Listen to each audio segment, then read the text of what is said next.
Teman-teman, kembali lagi di channel YouTube AR Snackhead Fish Pangkalan Bun. Kali ini konten kita tentang baby maru ya.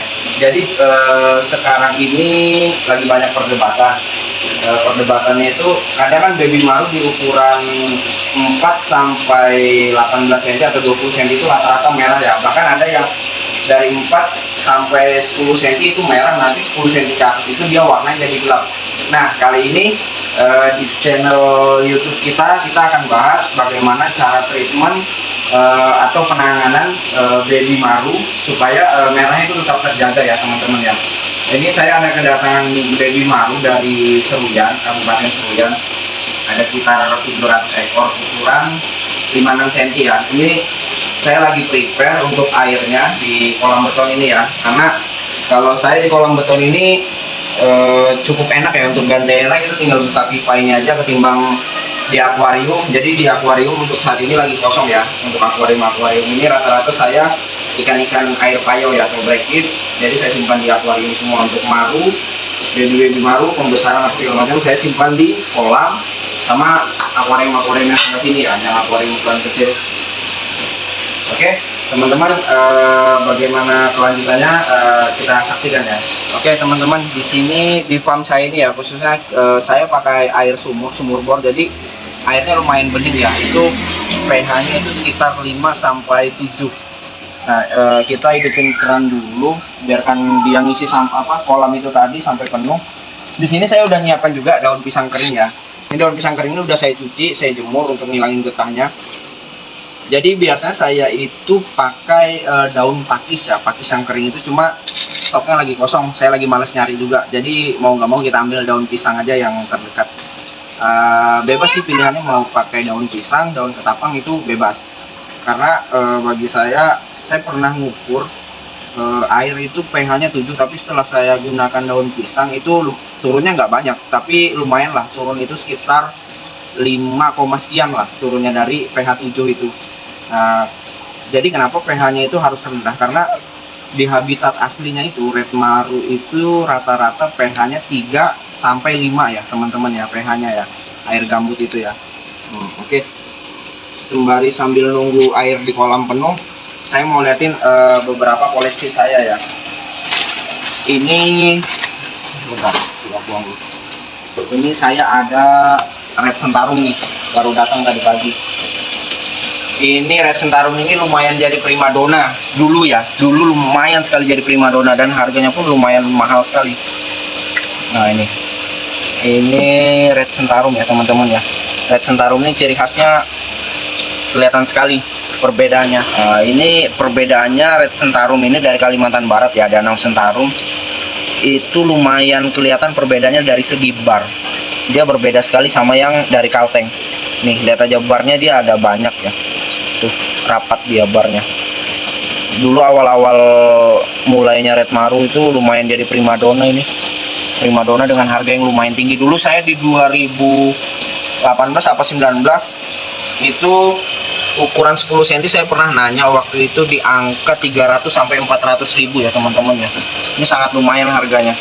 Oke teman-teman, saya juga ada ikan-ikan air payau ya. Cuma kalau untuk yang saya hidupin lampunya sebentar ya. Nah, sorry mati. Oke teman-teman, ini saya ada golden puffer juga. Golden puffer, kalau yang ini udah air tawar ya. Yang ini udah air tawar nih. Ada yang masih air payau. Yang air payau tuh saya simpan di sini. Ini masih breakis nih teman-teman. Ini kan eksotis banget, cantik banget dari segi warna, cara dia berenang. Ini lumayan cakep. Kita juga ada tiger dot ya. Tiger dot kita ini baru datang. Itu matanya sebagian masih ada yang CE putih-putih, kan baru datang ini. Ukurannya gede-gede loh, 25 sampai 30 cm.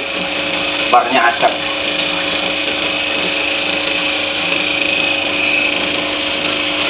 Kita juga ada nih Asiatica. Ini RSWS. Ini dulu di tank di atas buntal emas tadi golden puffer. dia pernah lompat. Jadi lompatnya itu teman-teman, dia lompatnya ke kolamnya buntal golden pupper, jadi habis badannya dicabik-cabik nih. Tapi ini udah pulih nih, 3 bulan lah masa rekondisi, pin atas segala macam. Nah ini saya juga ada nih unik, saya udah pelihara ini sekitar 2 tahun ya, RSWS juga. Saya dapat itu, dia bawaannya emang udah ada jenongnya kayak gini tuh. Saya dapat ukuran 7 cm kalau nggak salah, ini udah 2 tahunan deh. Ternyata ini sekarang masuk 15-16 cm tuh, ada jenongnya, cakep kan. Ini kita juga ada red, ini baby red. Ini yang cakep nih, red Pangkalanbu nih. Cuma lagi sakit, lagi kena white spot, soalnya musim dingin ya, air kurang bagus. Cuma ikannya aktif sih. Cuma lagi kena WS badannya, sayang banget. Oke teman-teman, jadi ini yang udah bersih tadi, udah kering juga, udah kita jemur. Dia fungsinya juga untuk ikan bersembunyi juga ya, agar tidak saling berkelahi satu sama lain. Ini tinggal kita letakin gitu aja. Ini biasanya prosesnya itu saya nunggu 1 hari 1 malam ya, untuk proses perubahan warna air juga. Nanti airnya akan menguning. Ini sebenarnya opsional aja, bebas. Kalian mau pakai ketapang, mau pakai pakis yang udah kalau bahasa di sini tuh kelakai ya, daun kelakai itu. Kelakai yang tua, yang pakis, daun paku ya, atau apa itu jenisnya. Nah itu lebih bagus karena akarnya itu mengandung tanin ya, tanin dari gambut itu memang betul-betul pure menurunkan pH. Jadi karena saya malas nyari, lumayan jauh soalnya nyari ke tengah hutan, jadi sementara yang di samping rumah dulu aja saya ambil, saya pakai daun pisang. Atau enggak, sebenarnya saya ada daun ketapang, cuma menurut saya, kalau saya pribadi ya, terserah teman-teman mau pakai ketapang atau apa, terserah. Cuma kalau saya pribadi, saya lebih suka pakai ketapang yang di pinggir pantai, ketapang laut, daripada ketapang-ketapang yang ada di sekitaran kota. Jadi warnanya itu lebih pekat kalau menurut saya pribadi ya. Kembali lagi di channel YouTube AR Snackhead. Ini air yang udah kita endapkan sekitar 20 jam ya, 20 jam, dan ini hasilnya nih. Lumayan agak kuning ya, kuning tipis saja, tapi tidak terlalu pekat seperti daun ketapang. Ketapang itu kan dia pekat sekali ya. Cuma ini, untuk ini saya belum ada ngukur apakah ada penurunan atau pH-nya naik, kita tidak ngukur ya. Dan ini pun ada ikan yang baru datang tadi dari nelayan. Cuma info yang saya dapat, ikan ini dia dapat sekitar setengah senti sampai 1 senti ya. Jadi dikasih makan sama nelayan, dipelihara, jadi sampai masuk 5-6 cm baru dijual ke kita.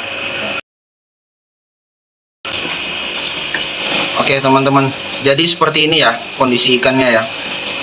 Cuma merahnya agak kurang sih ini kalau menurut saya, cuma ya lumayan lah, masih ada base merahnya. Nah ini barnya juga cantik ya teman-teman ya. Nah jadi ikan-ikan ini langsung aja kita masukin ke sini teman-teman. Kalau saya sih biasa tidak butuh aklimasi untuk red marula ya.